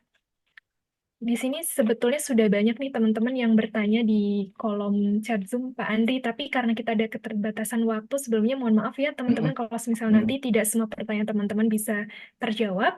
Nanti kita batasi untuk sesi tanya jawab ini sampai pukul 14.50 ya Pak Andri maksimal. 10 menit sebelum penutupan seperti itu. Monggo dari Pak Andri yang langsung membacakan dan menjawab atau perlu saya bantu Ya, pilihkan yang dan ya bacakan? dipilihkan aja. Saya mau jawab Oh, mana baik, saja. baik. Baik, siap Pak Andri. Di sini kita ambil pertanyaan yang paling atas dulu nih dari Kak Anissa Nur Imani. Ada beberapa Anissa. pertanyaan ya, wah cukup banyak nih dari Kak Anissa. Mungkin kita ambil dua pertanyaan teratas dulu ya. Izin mengajukan pertanyaan yang pertama, seperti apa perbedaan teknologi Mm-mm. Ya, ya. Ini ya. teknologi 4.0 dan Society 5.0 dalam penerapan di kehidupan sehari-hari, kemudian bagaimana cara mengatasi cybercrime dalam lingkup akademisi dan perusahaan. Silakan bisa dibantu jawab, Ya, Pak Andri. eh, saya tadi ceritanya Society 5 dan Industri 5 juga, bukan 4 ya. Jadi ya perbedaan kalau industri ya untuk bisnis ya. Ya industri ya untuk create product and services. Kalau society ya untuk kemaslahatan masyarakat, manusia. Jadi kalau misalkan gini, kalau kita kerja manusia misalkan dulu ada kan manusia yang kerja bukan manusia, orang yang kerja di pintu tol ya. Itu manusiawi nggak pertanyaan saya? Kalau dia kerja di pintu tol lama-lama kan kerjaan dia hanya menerima tol, menerima keluar. Cuman gitu-gitu doang. Itu nggak manusiawi. Itu repetitif. Itu diganti oleh mesin. Karena sebenarnya nggak manusiawi. Tapi di sisi lain, lupa itu kan manusianya nanti kehilangan pekerjaan. Nah, itu dia. Kita harus ngerubah kerjaan-kerjaan yang repetitif itu nggak perlu manusia. Manusianya kerjanya ke higher level, analytical, critical gitu ya. Misalkan mungkin masa depan, mungkin kita nggak akan kayak di luar negeri, kita kan ketemu pom bensin yang nggak perlu orang, kita ketemu kasir supermarket yang nggak perlu orang. Karena apa? Karena itu repetitif gitu ya. Nah di Indonesia kan negara masih padat karya, jadi masih banyak orang yang nggak kerja. Tapi sebenarnya kalau kita pengen quality manusia yang lebih baik, jadi kita harus educate orang-orang ini, orang-orang ini menjadi entrepreneur. Entrepreneurnya seperti yang saya bilang tadi, entrepreneur berbasis teknologi. Sehingga akan create produk teknologi yang dikonsumsi oleh masyarakat yang haus akan teknologi juga. Let's say sekarang dengerin lagu ada berapa pilihan? Sangat sedikit.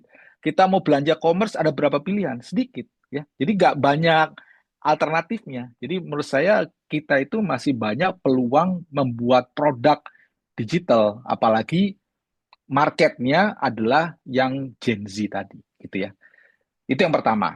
Yang kedua adalah mengenai cybercrime. Cybercrime itu ada bidang ilmu sendiri dan itu apa namanya itu literasi sebenarnya. Jadi apa seperti kita pakai two factor authentication, seperti kita blockchain, seperti services yang menggunakan decentralized atau Web3 itu adalah salah satu cara membuat bahwa data itu dikontrol oleh kita sendiri. Dan sayangnya di Indonesia nggak ada ya. Di Indonesia itu kalau kita menggunakan ya nggak bukan nggak ada tapi sedikit. Contohnya misalkan kita masuk sosial media misalkan Twitter ada orang yang ngeselin, apa yang bisa kita lakukan? Kita cuma bisa komplain, terserah Twitter mau ngeblok apa bukan. Sekarang misalkan saya sama Mbak Rus kita sebelah sama seseorang, terus kita apa? Karena orang itu toksik gitu ya. Kita kumpulin orang-orang, kita sepakat ya orang itu di-ban gitu ya. Nah, itu artinya sosial medianya udah desentralisasi ya. Kita punya governance dan itu mungkin teman-teman mungkin nggak kebayang, tapi teman-teman silakan membaca Web3 dan blockchain itu adalah future web ya, future teknologi yang nanti AI itu bisa lebih optimal lagi. Cuman karena kita bahasanya sekarang nggak tentang Web3 dan blockchain, jadi saya nggak bahas. Tapi itu AI dan big data itu hanya sebagian kecil lah dari future teknologi. Gitu ya. Enggak, Mbak Rus. Oke, siap. Terima kasih atas jawabannya, Pak Andri. Semoga menjawab ya, Kak Anissa. Kita lanjut ke next pertanyaan nih. Kebetulan saya pilihnya secara random aja ya, Pak ya. Jadi Ya, biar silakan, silakan. mewakilkan juga yang lain. Mohon maaf buat Iya. teman-teman yang pertanyaan tidak Ah, terpilih nanti bisa diajukan di lain mm, kesempatan begitu ya. Ini dari mm. Kak Condro Wibawa. Izin Condro Wibawa. bertanya. Ya, pertanyaan yang Mm, pertama, tadi Pak Andri bilang bahwa sekarang-sekarang ini semuanya dilabeli AI, pakai algoritma sederhana saja dibilang AI. AI mm, mm. digunakan hanya untuk jualan saja. AI digunakan hanya untuk jualan saja, sebuah AI harus bisa belajar sendiri, bertambah pintar, dan seterusnya. Saya ingin Ya, ya, memperjelas pemahaman saya ya. saja. Jika demikian, yang pertama nih Pak Andri, Miles Hmm, parking atau parking yang bisa bayar pakai GoPay, e-money tanpa operator itu tidak bisa disebut AI. hmm, hmm, Yang kedua, akses pembuka pintu menggunakan sidik jari atau face recognition itu juga bukan AI. Atau seperti apa hmm. nih Pak? Ini Oke, menarik banget nih Pak Andri. Monggo Pak. ya, ya, ya. Jadi kita harus paham ya, AI itu ada yang AI ada yang bisa belajar, ada yang bisa menjadi cuma otomasi. Jadi otomasi itu ya kita kasih perintah dan dia tidak akan pernah salah melakukan perintah. Tapi yang saya bilang itulah machine learning ya. Machine learning bukannya machine learning, saya juga salah menyebutkan itu. Machine learning yang lama, yang kita menggunakan ya contohnya klasifikasi yang lama dan lain sebagainya itu kadang-kadang kita cuma pakai apa namanya mesin learning sederhana untuk prediksi dengan data yang variabelnya sedikit, apakah Mbak Rus itu layak dapat kredit apa tidak gitu ya. Mesin learning kita sebut, wah kita sudah pakai AI. Itu yang saya maksud ya. Padahal sebenarnya bukan pakai AI karena AI itu minimal itu harus berbasis neural network atau saya sebut deep learning tadi. Jadi kalau pertanyaan ini mindless parking ya tanpa operator saya nggak kebayang, saya belum belum tahu ya mindless parking ya. Artinya nggak ada orang yang assis kita melakukan parking, tapi kalau dia mengenali pakai video, pakai deep learning base, misalkan apa namanya video recognition, nah itu pakai AI ya. Misalkan kita pakai pengenalan pola di muka kita, ya dia kan belajar itu polanya. Artinya kalau saya mukanya begini, besok saya keriput, atau besok sayanya tiba-tiba ada cacat di sini, dia masih kenal bahwa itu saya. Itu artinya dia bisa belajar. Tapi kalau misalkan saya gini, kemudian saya pakai kacamata, dia udah nggak bisa. Berarti dia nggak belajar. Dia ngenali as it is garis-garisnya. Jadi yang dia ingat itulah memorinya. Oh, Andri itu adalah orang yang nggak pakai kacamata. Pada saat Andri pakai kacamata, dia nggak kenal, dia nggak belajar gitu ya. Jadi itu mungkin bisa dipahami seperti itu ya. Gitu Mbak Rus. Oke, siap. Semoga menjawab ya, Kak Condro. Kita lanjut ke next pertanyaan nih dari teman-teman mahasiswa ini. Saya pilih salah satu ya, yang memperkenalkan diri. Oke, yang saya pilih ini dari Kak Muhammad Romi Asrial. Perkenalkan, Hmm. nama saya Muhammad Romi dari Universitas Surya Kancana. Saya ingin bertanya terkait apa peran regulasi pemerintah dalam mengatur penggunaan AI dan Big Data di sektor bisnis, dan bagaimana perusahaan dapat beradaptasi dengan perubahan regulasi tersebut. Ini lumayan Ya, teknis juga nih, Pak ya. Monggo, Pak eh, Andri. kalau kalau regulasi penggunaan AI nggak ada, tapi yang ada adalah regulasi supaya data pribadi tidak dieksploitasi. Itu perlindungan data pribadi.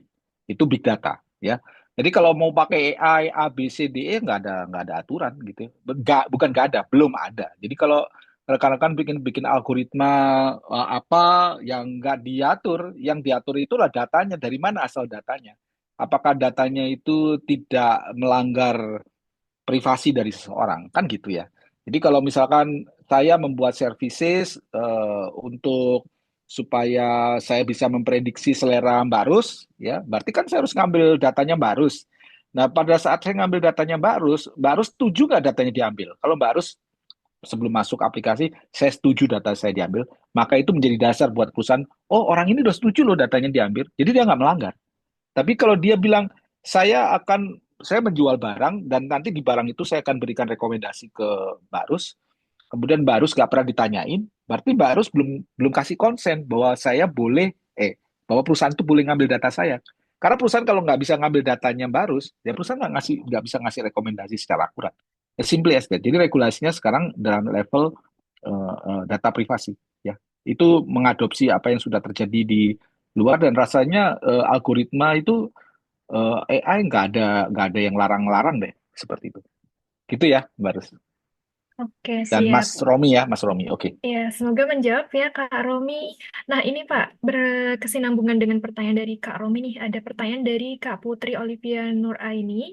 Selamat siang Pak, Hmm. saya ingin bertanya terkait Kak, bagaimana AI dan Big Data dapat digunakan secara etis tanpa mengorbankan privasi pengguna, mengingat banyaknya data yang terkumpul dari perangkat sehari-hari kita dan bagaimana Tuh, caranya untuk melindungi privasi sebagai saya pengguna. nggak ketemu yang mana pertanyaannya ya. Ini di bagian terakhir Pak kebetulan. Karena ini Oh, relate ya Pak dengan terakhir. pertanyaan Oh, Kak oh Romi ya yang seperti terakhir. itu. Iya, Saya dari secara Kak Putri etis, Olivia. oke. Tanpa mengorbankan privasi pengguna. Ah, ini pertanyaan menarik nih, Mbak Putri ya. Ya, jadi begini Mbak Putri. Jadi perusahaan itu, bisnis itu paling nggak suka ya mengumpulkan data pribadi sebenarnya. Karena apa? Karena risikonya gede. Kita ingat waktu itu BPJS kebocoran data, Tokopedia bocor data itu yang nama jeleknya itulah perusahaan karena di situ nyimpen nomor telepon dan sebagainya. Sebenarnya nggak perlu itu. Jadi malah sebenarnya algoritma yang bagus itu tidak mencantumkan data pribadi sebenarnya. Ya, seperti misalkan ya kita lihat Spotify, kita lihat Netflix, itu kasih data pribadi nggak? Mungkin cuma nomor telepon, tapi kasih alamat rumah nggak? Kasih apa namanya nomor KTP nggak? Kan nggak ya? Atau misalkan yang benar nggak? Tapi kalau ada orang yang ngumpulin nomor KTP itu sebenarnya agak bahaya juga, apalagi yang ngumpulin foto, karena kita nggak tahu dia bakal dijebol apa nggak. Tapi resiko di dia, risiko di bisnis itu. Jadi secara etis kita bikin layanan berdasarkan behavior, itu yang harus dipahami. Seperti yang saya ceritakan tadi, Mbak Rus, nanti malam apa namanya akan beli mie goreng apa nasi goreng gitu kan dari misalkan dari GoFood atau Shopee atau segala macam. Ya yang perlu diprediksi adalah Barus itu akan beli nasi goreng atau apa mie goreng ya. Nggak peduli Barus itu cewek apa cowok ya, nggak peduli itu. Jadi bahkan mungkin nggak peduli juga alamat Barus. Yang penting pada saat dikirim itu lokasi saya di mana. Hal itu yang paling disukai oleh bisnis karena bisnis saya lancar, rekomendasinya tepat dan saya tidak terbebani dengan ngumpulin data. Karena buat apa saya ngumpulin datanya Mbak Rus? Kalau ternyata saya nggak bisa menjaga, nama saya malah jelek, ya. Malah mungkin ada oknum-oknum di kantor yang bisa membocorkan data. Jadi tidak begitu disukai kita ngumpulin data pribadi. Dan menurut saya nggak relevan juga, ya, seperti itu. Itu ya. Terima kasih. Mungkin mungkin bisa menjawab ya. Oke, siap. Terima kasih Pak Andri jawabannya begitu ya Kak Putri. Tadi menyambung dari pertanyaan Kak Romi ya seputar privacy juga. Nah, kita pilih dua pertanyaan terakhir ya Pak Andri sebelum Siap, kita mangga. akhiri sesi kita sore hari ini. Oke, kita naik ke atas lagi nih Pak, pertanyaan dari Mm-mm. Kak Namira. Ini juga masih berkaitan Namira, oke. kasusnya mahasiswa nih Pak. Kak Namira Mm-mm. bertanya, Assalamualaikum, Pak izin mengajukan pertanyaan dalam perkembangan teknologi juga sangat terlihat beberapa dampak negatif, misal penggunaan AI yang terlalu Mm-mm. berlebihan. Ada beberapa contoh banyak mahasiswa yang Mm-mm. menggunakan teknologi AI seperti ChatGPT yang terlalu over. Bagaimana tanggapan Bapak? Ya, So, monggo Pak ini Andri. ini ini ilmu yang ini bahasan yang sangat hot ya. Jadi mahasiswa, terutama S1, itu yang dinilai itu adalah kemampuan dia berpikir kritis, ya, analitik lah.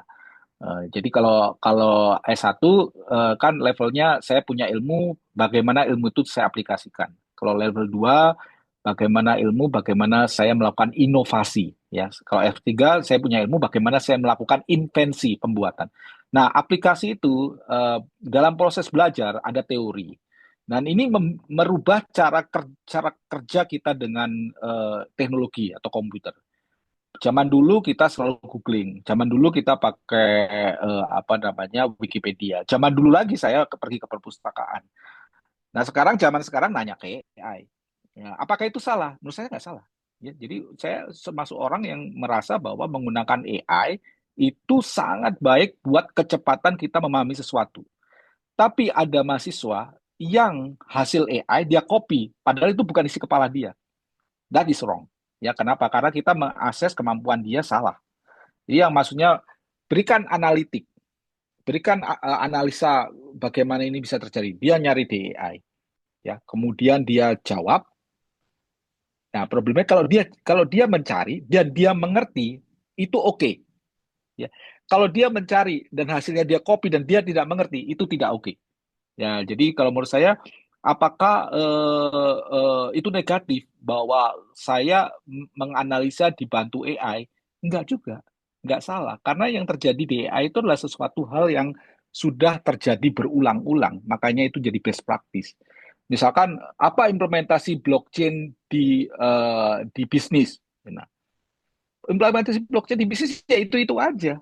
Dan ChatGPT akan merangkum ya itu aja.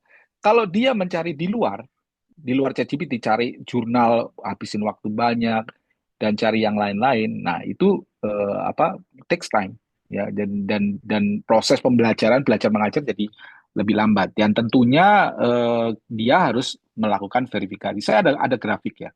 Jadi begini grafiknya, eh, kayak gini. Dari UNESCO dan dari Kemenristek-Dikti. Apakah perlu apa informasinya akurat? Kalau nggak perlu akurat, semua orang boleh pakai ChatGPT, gitu ya. Karena proses belajar itu nggak perlu akurat. Yang kedua, kalau dia perlu akurat, nah kalau dia perlu akurat, pertanyaannya Anda ngerti nggak domainnya? Kalau misalkan saya ngerti blockchain, saya bisa verifikasi jawaban ChatGPT benar, maka saya boleh.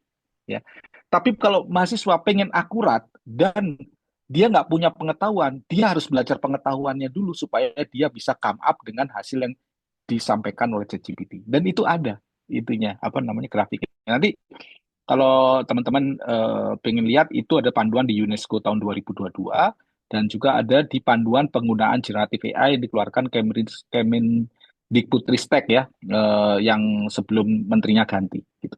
Gitu ya. Cukup jawab ya Mbak Rus. Oke, terima kasih Pak Andri atas jawabannya. Semoga menjawab ya Kak Nirma tadi. Oke Pak Andri, kita sepertinya lanjut ke pertanyaan terakhir sebelum kita tutup Ya, untuk siap. sesi paparan materinya Pak ya. Kita Hmm. ke bawah lagi nih Pak dari Kak Fiona. Selamat siang, Pak. Izin bertanya, ketika seseorang mencari suatu produk di aplikasi e-commerce dan kemudian produk tersebut muncul di platform lain seperti media sosial, apakah fenomena ini menunjukkan adanya penyebaran atau pertukaran data antara platform tersebut? Bagaimana praktik berbagi data lintas platform dapat mempengaruhi privasi pengguna? Bagaimana nih, Pak, Ya, kalau kayak gini? Silakan, ya. Pak Andri. Jadi begini. Seperti saya ceritakan tadi, setiap services itu perang perhatian Anda gitu. Kenapa juga beberapa services itu digabungkan ya, apa Facebook, WhatsApp, Instagram, Thread itu jadi satu, LinkedIn dibeda lagi, Twitter beda lagi ya. Tujuannya mereka adalah memang untuk untuk apa namanya, untuk mengkolek data sebanyak-banyaknya, ya, cross border. Karena perilaku kita di Facebook tentu beda perilaku kita di Instagram. Kalau Anda nggak di Facebook, Anda ada di Instagram, Anda terdapat juga. Kalau nggak ada di Instagram, ada di Thread, Anda dapat juga.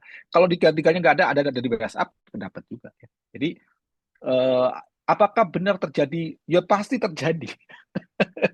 Karena nggak pernah kelihatan aja, kita nggak tahu dan tidak pernah dijelaskan. Ya, jadi kalau misalkan teman-teman apa namanya, ini dalam satu layanan ya, ini belum belum kita bicara yang lain lagi.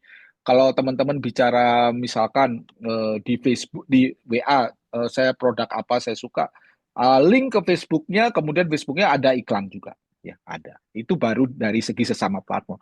Belum lagi dari sisi login, ya Anda login di Facebook pakai, saya nggak tahu pakai Google bisa nggak ya, atau ada login apa pakai Google gitu ya, kemudian Google-nya ada pakai juga untuk melihat belanja di Tokopedia atau Shopee, maka itu akan interlink karena API-nya itu kan bisa membawa informasi.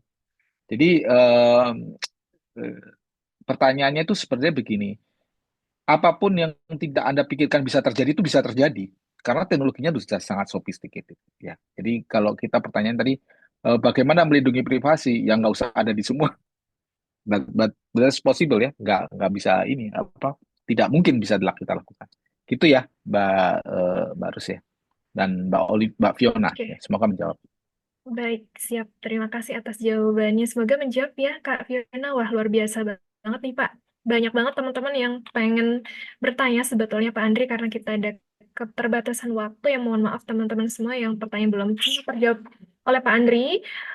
Silakan teman-teman kalau misalnya nanti kepengen ada pertanyaan lanjutan bisa langsung ditanyakan di Suhu Community. Nanti biar saya teruskan ke Pak Andri begitu ya Pak ya untuk bisa dibantu dijawab.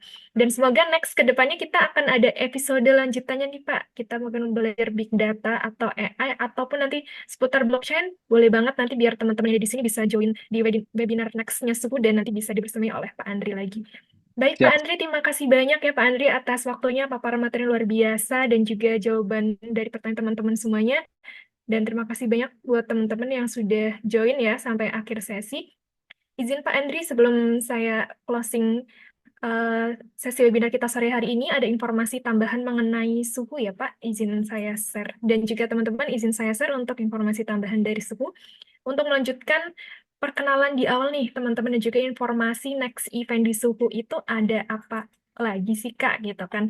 Oke teman-teman semuanya, buat teman-teman yang sudah join di sesi webinar kita sore hari ini, terima kasih banyak ya teman-teman semuanya. Mengingatkan kembali buat teman-teman yang belum mengisi link feedback, silakan langsung diisi dan bisa screenshot juga di tampilan PPT layar yang sudah saya share. Nanti bisa langsung diisi after event ini dan maksimal untuk pengisian link feedback kami batasi sampai pukul 24.00 WIB malam hari ini. Dan link feedback ini hanya di-share di forum ini ya teman-teman semuanya sebagai syarat untuk mendapatkan e-sertifikat.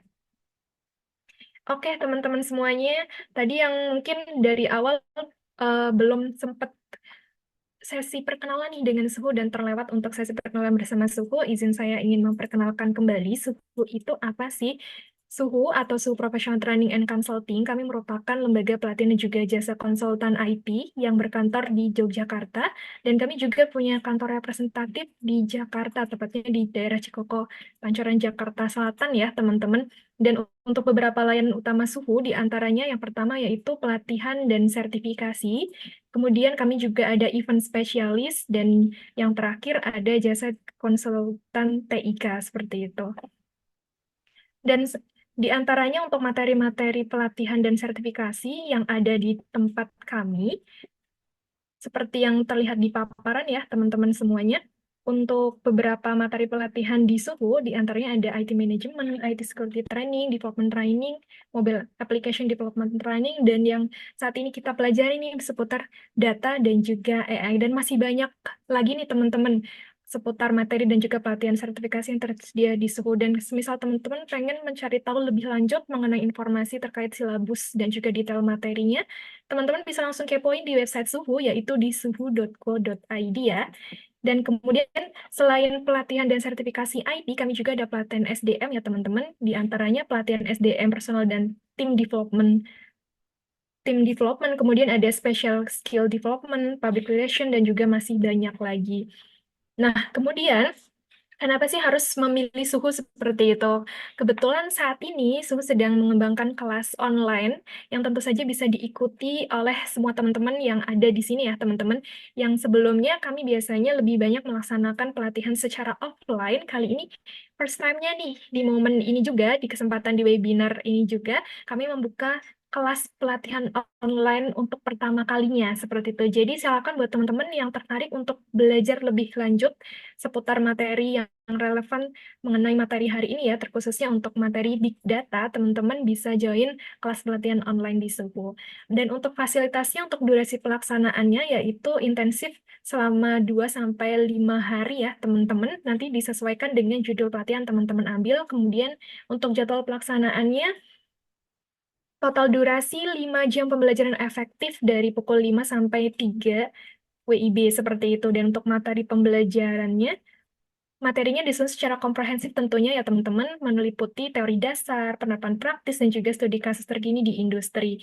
Dan juga kami melengkapi dengan demo dan juga simulasi praktik, jadi nanti teman-teman langsung ya mengerjakan studi case langsung dengan adanya demo dan juga simulasi praktik. Dan platform pembelajaran untuk kelas online ini nanti menggunakan Zoom video conference teman-teman, dan nanti akan disediakan grup edukasi untuk saling sharing. Tentu saja untuk rekaman kelasnya kami share ya teman-teman, dan support 24 jam juga buat teman-teman untuk bisa bertanya misalnya ada kesulitan baik secara teknis ataupun mengenai administrasi selama pelatihan. Nah, buat yang penasaran nih, apa aja sih kelas pelatihan online yang dibuka di waktu dekat ya teman-teman?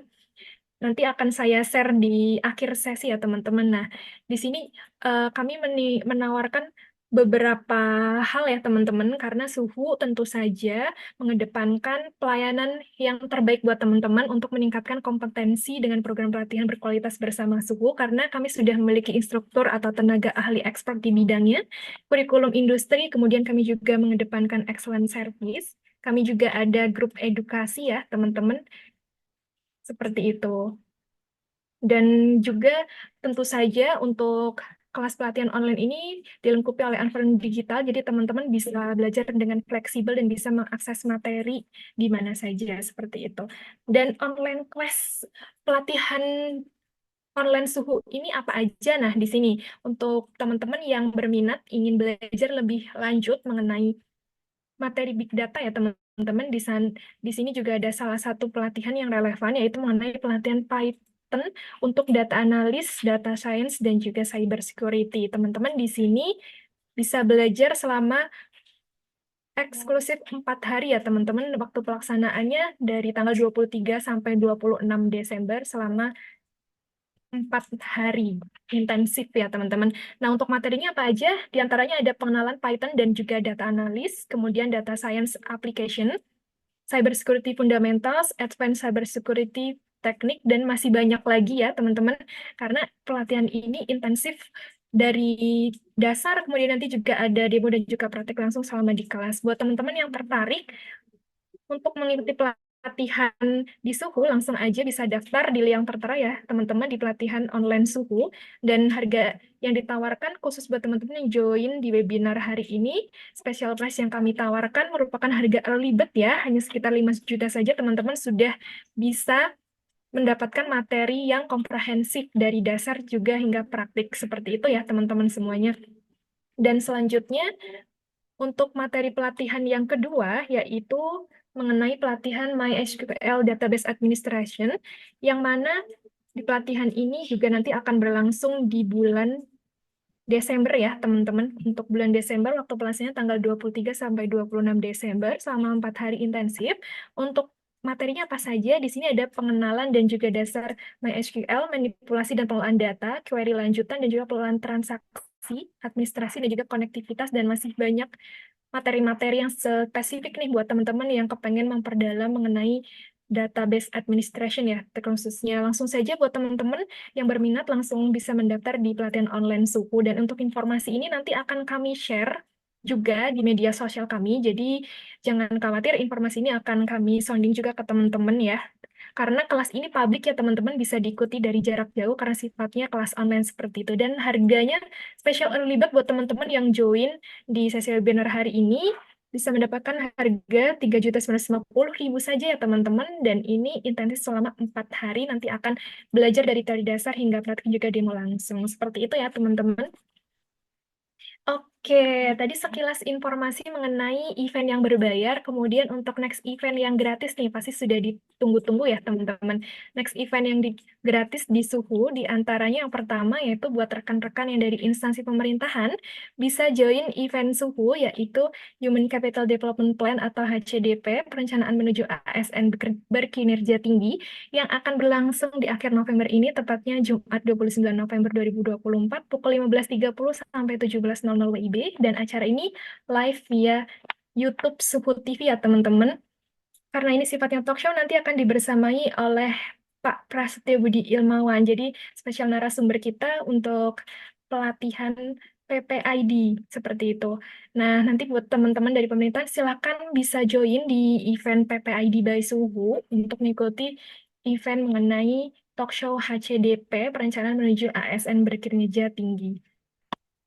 Dan tentu saja informasi ini sudah kami share juga di Instagram PPID by Suhu, khusus untuk pelatihan pemerintahan, yaitu untuk Instagramnya teman-teman bisa kepoin di pelatihan di PPID by Suhu ya teman-teman Instagramnya.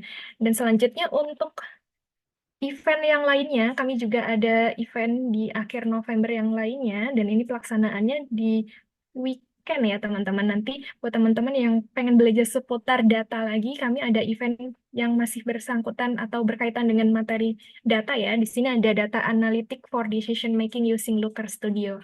Dan acara ini akan berlangsung di hari Sabtu tanggal 30 November 2024 pukul 10 sampai 11.30 WIB. Untuk acaranya live via Zoom seperti biasa ya teman-teman. Dan nanti akan mengisi adalah Mas Alif ya, yang akan mengisi yaitu Mas Alif Syah. Seperti itu. Silakan teman-teman yang pengen belajar lebih lanjut seputar data, informasi untuk flyer webinar ini juga sudah kami publish di Instagram kami yaitu @katasuhkita. Jadi jangan sampai ketinggalan ya teman-teman untuk bisa join di next event suhu.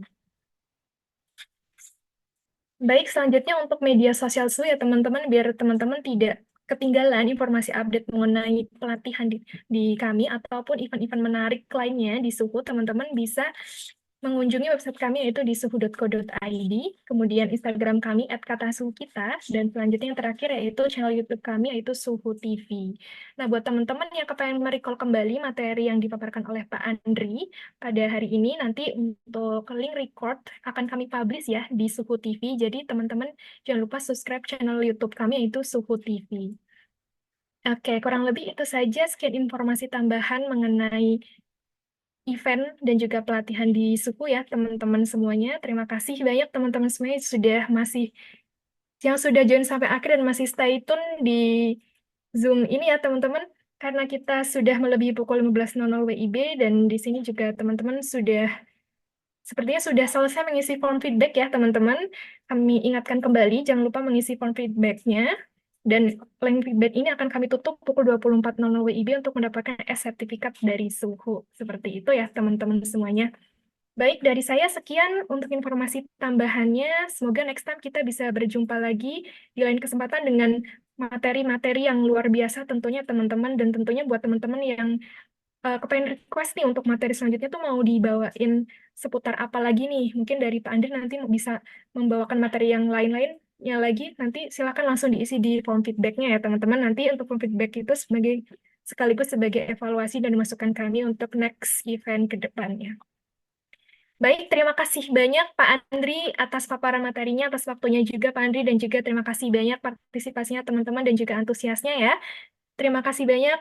Saya ucapkan akhir kata, selamat sore, sampai bertemu lagi di lain kesempatan. Terima kasih Pak Andri. Terima kasih. Yo, selamat sore. Makasih, Mbak. Saya izin live ya. Mari. Iya, sama-sama Pak, mari Pak. Sama. Terima kasih teman-teman semuanya. Terima kasih. Terima kasih.